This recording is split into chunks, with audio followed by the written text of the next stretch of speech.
Сведок на историјата, но и на негрижата на институциите. Руинирано, запуштено, полно со смет и измет од диви животни, Тетовското кале никогаш не изгледало толку жално и занемарено. Ниту чистота, ниту било каква инфраструктура и осветлување. Тетовското кале повеќе никој не сака да го посетува. Наместо туристи, последниве години овде гледаме само запуштеност и смет.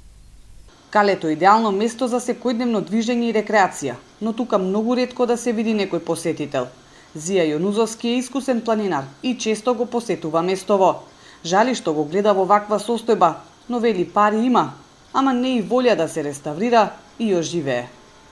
Пари има сигурно и поготово странски фондации за вакви објекти, поготово што ја сум во тек од моите патувања во странство. Значи, за ваквите објекти имаат многу фондови од западноевропските земји, бескаматни, кои се даваат, меѓутоа треба само добри проекти и најважното е да има волја кај луѓето кои сакаат тоа да го направат. Во нашава држава, за жал, овие стариве места, стари објекти, се не само Тетовско кале, и на многу други места се запустени. Институциите си ја префрлаат одговорноста за калето, но и признаваат дека никогаш нема доволно средства. Например, од Конзерваторскиот центар за 2019 година биле издвоени околу 1 милион денари, лани пак само околу 300.000, со кои требаше да се средуваат зидовите.